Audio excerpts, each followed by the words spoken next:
just, looking at a demo recently, and the integrator looks at me and says, "We control lights." And I was like, okay. And then he changed lighting scenes, and the shades closed. And I went, oh, and he said, "We control all of the light."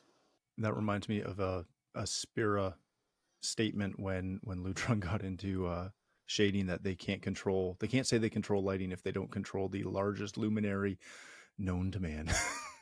You ever noticed that before? What is that? Weird.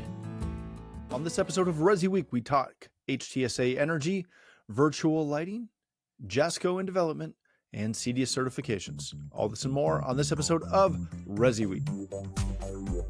This is ResiWeek, episode 426, Virtual Lighting. Welcome to this episode of ResiWeek. This is your weekly roundup of all the latest news and stories for the residential AV industry. I'm your host, Matt D. Scott for AVNation.tv. And this week, I'm pleased to be joined by two of my good friends. First, we have Mr. Taft Stricklin.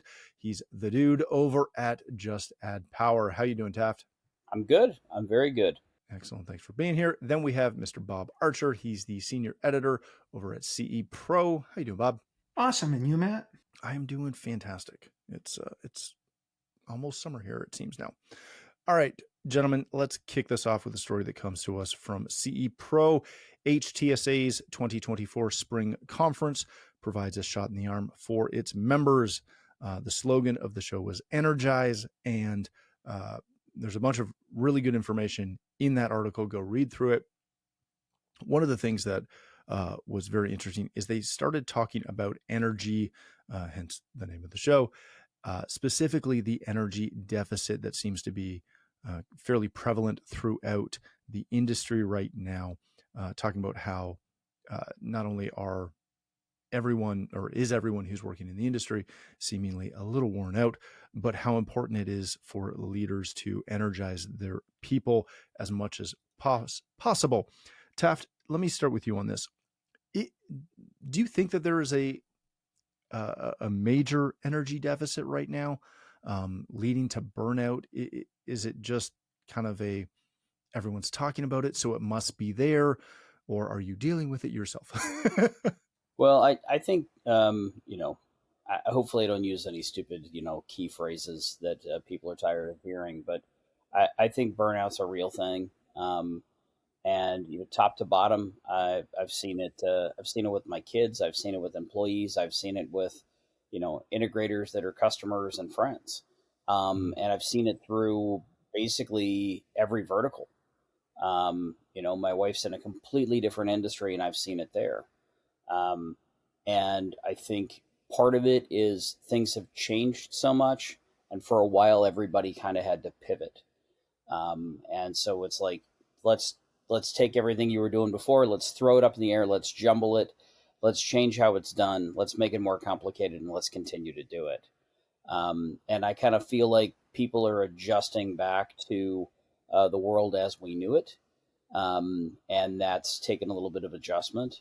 And I think during the last, COVID started, 13 years ago? Is that how long it's been? I think so. I'm just 18, kidding. I believe. But just the last 4 years, we've seen employees and friends and integrators have their own personal challenges.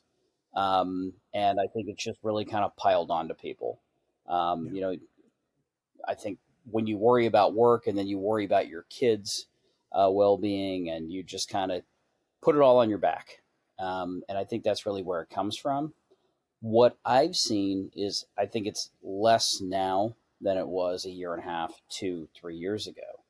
I think it's gotten a bit easier. I think people are a little more, charged and recharged. And I think especially right now, as we come out of a time where people are a little more charged, and then for those of us that live in places where, the sun doesn't shine and things like that, as we roll into spring and summer, I feel really optimistic about people being recharged, reinvigorated, excited about business, excited about what they're doing, and so on and so forth. So, but I definitely think the burnout thing is real. Luckily, none of us, worked in any sort of first responder or, or worked at a grocery store or anything like that. I'm like, I couldn't imagine doing one of those jobs and coming out the other side the same. So Yeah, while I might complain about it, I feel like it's a bit of a first world problem for me. Uh, a little bit, so, a little but I bit. do think it's real, and I do think it's become less and less. So, Mm, yeah, that's a great point, Bob. One of the other aspects of the show was highlighting education, obviously, and their push to stay green, which is kind of coupled a little bit with their Lightapalooza aspect of things. One thing that Tom mentioned that I found interesting was they're talking about, uh, again, the lighting um, vertical for our channel, and he said, and I quote, "The thing that one of the integrators we've been working with has observed is that our channel is best positioned to do this." He's talking about lighting here. Architects don't know it, builders don't know it, and electricians don't know it. Um, I have heard that sentiment quite a lot, that we as an industry are the best positioned for the whole, smart lighting movement, but we're the only ones who are aware that we are the best suited for it. Is that a true statement? And is it a true statement in the sense that if we're the only ones who know we're good at it, does it even matter? Matt, I think this is a problem that our industry has had going back even before lighting became the new trendy technology that guys were offering. But that's been the story of CEDIA and this whole industry going back into the 90s. We offer this plethora of great services, and we seem to be the only ones that know about it.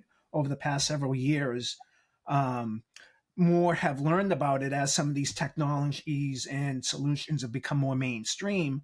But he is right. It's an ongoing problem, and over 25, 30 years, nobody's really seemed to come up with any sort of answer to be able to bring what we do as an industry to the masses on a level that people can completely understand simply. And I think that's the case with lighting. I do agree with it, but to distill that down to some homeowner, um, it's going to take a lot of work, and we have to be aware that it's going to take work. We can't expect quick results. Yeah, that's a great point. All right, let's change topics for a second. This comes to us from Residential Systems, The Power of VR and Human-Centric Lighting, by Dave Chance, the president of Cogent 360, how immersive virtual environments can illuminate the case for human-centric lighting. Go read through the story. It's a really good, thought-provoking article on the concept of using a virtual showroom to display and demonstrate, more importantly, how human-centric lighting works and the effects of it in your home. Bob, let me come back to you and start with you on this one. Is the virtual aspect of this, right, creating, whether it's a 3D render or an actual walkable, viewable 3D space, is that really, honestly, probably the best opportunity to demonstrate how lighting can affect a room if you don't have a fully built lighting showroom? It probably is, but that's a caveat that ideally dealers ought to have showrooms where they can demonstrate whatever chosen product line or technology they want to demonstrate. And right Mhm. now, lighting is driving the bus here in the market. So dealers probably ought to have a lighting system set up so they can demonstrate circadian lighting and all of the other elements that proper lighting can bring to a homeowner's daily lives. Yeah, that's a great point. Taft, we go back and forth kind of on this show as long as I've been doing it over whether you need to have a showroom, whether you don't need a showroom, whether showrooms are in vogue, whether they're out of vogue, whether you should put it on a trailer, put it in a bus. All of these ridiculous, kind of flip-flops on the showroom aspect. Should we as an industry be investing heavily on the virtual side because it kind of ticks all the boxes? well, I think it's not a bad way to go. I think experiencing something virtual is something more and more people are accepting of. Um, but at the same time, being able to walk in and experience something in real life, it could not be a full showroom. It could simply be a room. Um, and on the note of lighting, just looking at a demo recently, and the integrator looks at me and says, "We control lights," and I was like, "Okay."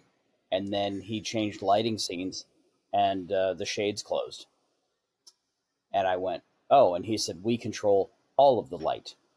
He's like, "You either control all the light or some of the light," and it was so powerful, and it was in their office. It was one room that just basically showed several different pieces of lighting, several different experiences, and then window control. Yeah. And I walked in. It was maybe a 10 by 12 room, and went, "Oh, this looks neato. There's some light fixtures. There's some can lights. There's a window." Um, and then a minute and a half later, I was like, "Wow, I want to hang out in here," because it was truly magical. And I feel like doing something virtual, great idea, but doing one window and a handful of lights and doing the live demo is really something above and beyond. And reminding people, when you control light, you need to control all of it. And that was a really, really, really cool demo. That reminds me of a Spira statement when Lutron got into shading, that they can't say they control lighting if they don't control the largest luminary known to man. Yeah, and that's actually what was in the guy's showroom. Yeah. So I think he's partnered heavily with them. And it was a really impressive demo. And it takes a lot to knock my socks off, especially with dimming light and closing shades. Um, but yeah, and I feel like virtual is fantastic. People are busy. You can email a link, you can text a link. People can look at it, check it out. They could do a VR headset, but nothing really replaces the real thing live, Mhm. and in person. So Yeah, that's a great point. All right, gentlemen, let's move on to our next story. This comes to us from Residential Tech Today. Jasco is set to provide circadian lighting as a standard in a Texas community. This is happening in the new development of Jubilee by Johnson Development Corp out near Houston. They're going ahead with the Jasco Pro series of lighting solutions to, again, provide a entire circadian lighting solution throughout that subdivision or that development. Taft, I want to come back and start with you on this. Is it, I don't want to say it's interesting, but is it interesting? Because I can't think of a better word, that this development went with the Jasco series of lighting, opposed to maybe something that might be considered a little bit more a pro or integrator friendly, considering they're going after the health and wellness aspect of yeah, circadian. yeah, I was surprised. Not to paint somebody into a box, but when I think of them, I think of inexpensive, Z-Wave switches and Mm-hmm. inexpensive, light bulbs. I am not familiar with their Pro Series. I don't know if it integrates seamlessly with, all the control systems. If it's just app based. If it's something it lives in its own planet and you've got to enter that planet to control it, or what it does automatically. But I was a little surprised to see that. I did see that it has some sort of emergency flash, Yeah. um, which I thought was interesting. Not a lot of people bring things up like that can be built around a control system and done with a whole lot of things. But I thought that was interesting. So That's a great point. Bob, when you see this, I'm kind of stuck between a rock and a hard place, because I wonder why builders in some of these kind of flagship developments continually go with the kind of DIY-ish realm, right? It'll have, and again, I don't mean any shade by that. There just is a difference there, right?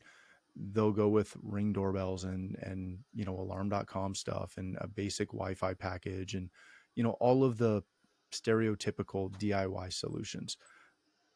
And then at the same time, it brings to mind a training I was on with one of the major lighting manufacturers.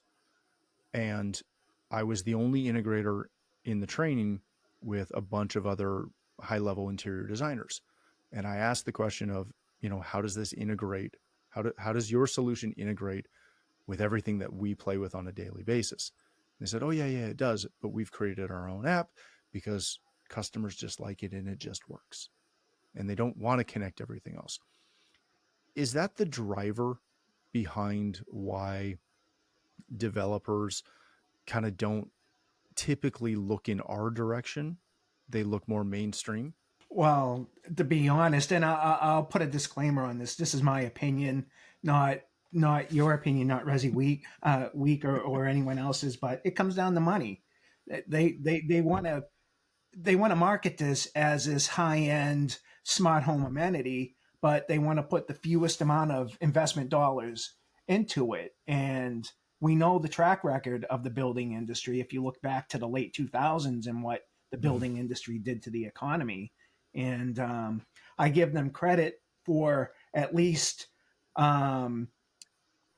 starting to look at smart home solutions, whether it be lighting or even something basic as pulling wire within a wall or something like that. But they want to put it out there that they're investing into the smart home and smart lighting, but they're not coming to Lutron or Crestron or any type of A-list company like that. They simply want to market it and do it so they can maximize their profit on it. I think it's pretty simple. Until they fully commit to it, it's nothing but lip service. Yeah, that's probably a pretty accurate point. All right, let's hit our last story of the day. This comes to us from Residential Systems. Why are you CEDIA certified? Go read through the article. There's a handful of people from the community talking about why they've gone and got CEDIA certified and what it means to both themselves personally, but also to their companies. Bob, let me start with you on this one as we kind of wrap up. I am 100% in favor of people getting certified in whatever field they're working in, right? Education is highly important and continued education is even more important. But I always kind of come back to the question of what is the public acceptance of that certification? i.e., over the years, I've held a litany of networking certifications from manufacturers. I've never once had a client ask me if we were certified to operate whatever it was that we were, selling or working on, because they just assume you knew. What is the value of certification when there may or may not be public acceptance? Does that matter? It does matter, but it's an intangible. All it means is that for your company, you're looking to bring the highest level of service and customer satisfaction to your clientele. That if you're able to maximize whatever products and systems that you're installing and bring them to their full working potential, then your customers will get the best value out of it. But in terms of end users, they could care less. It might look good at the end of an email with your name and fancy title and all those little logos at the bottom of the email, but realistically, homeowners could care less. Yeah, that's a good point. All right, Taft, wrap this up for me. I am continually at a kind of a crossroads because, as per my previous statement, I fully endorse and support people going and getting certified. I think it's good and it's important. And we've all worked on projects where somebody before us didn't really know what they were doing. Which certification may or may not help that. But I contrast the push for certification in, honestly, the AV space in general, whether it's commercial or residential, with the fact that the majority of Fortune 500 companies are removing requirements for bachelor's degrees or really any formal education. They just want you to show up and do the job, whether you've got that piece of paper that says you are good at passing a test somewhere. What's the balance between this? Oh, the balance between it. So what popped in my head is the end of last year. I had an installer reach out to me who I know fairly well, and he said, I know you deal with people all over the country, and he's like, over the last year or so, I've been working on getting CEDIA certified. Blah blah blah blah blah blah blah. And I said, okay. Um, and he said, yeah, because I'm planning to move across the country, and it's going to help my resume. And I was like, you know what? That's a good point. And he said, I'm either a, potential trunk slammer with a cordless drill and a level, um, and can pass a background check, from the Midwest moving to the coast, or I'm that guy who also did some CEDIA certification. And for him, it was marketing himself, Mm-hmm. um, you know, and just kind of like I did the work, right? And I can definitely see value in that for him. And I need to catch up with him because I know that he's moved jobs, and I'm curious how that all is going. But I think there is a happy medium in there. Part of it is people expect that you're some part of an organization, like Yeah. the National Realtors Association, the monopoly. Um, but this is a little bit different. It's really about education.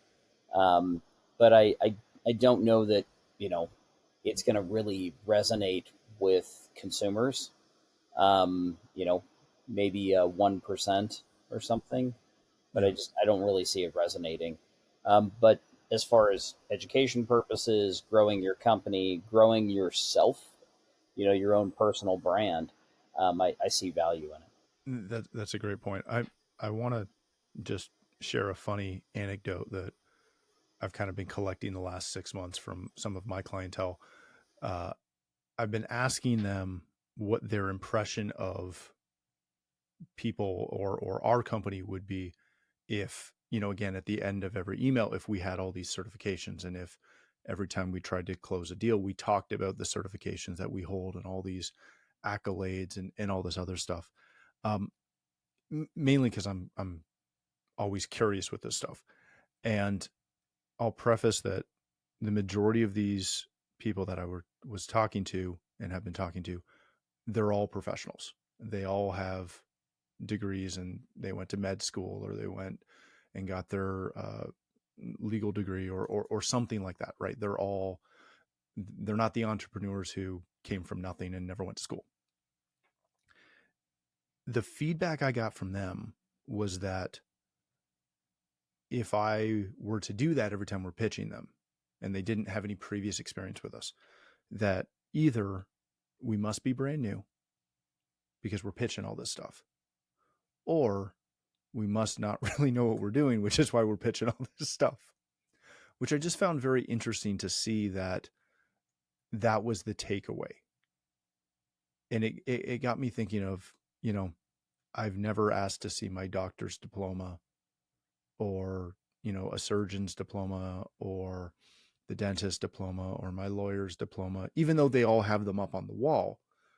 They don't really, unless you get the one doctor who's like, no, you got to call me doctor. Um, they don't push it either. I just found it very interesting. Maybe that's just me, but all right, let's leave it there. Thank you both for joining us. Bob, if people want to connect with you, learn more about CE Pro, where can they do that? They can go to cepro.com. Excellent. Thank you, my friend. Taft, if people want to connect with you, learn more about Just Add Power, where can they do that? JustAddPower.com, and then Just Add Powers on all on the social media outlets as well. Excellent. Well, thank you both again for joining us. If you'd like to connect with me, you can find me on Twitter or X at Matt D. Scott and most other social platforms. But more importantly, please visit AVNation.tv, where you'll find this show as well as a wide variety of other shows with all the verticals that we support or that we cover. When you visit the website, please take a moment to check out our supporters. We are extremely thankful for their support and ask that you check them out as well. Thanks again for watching. That's all the time we have for this episode of ResiWeek. the network for the AV industry. What are you listening to? This This is AV.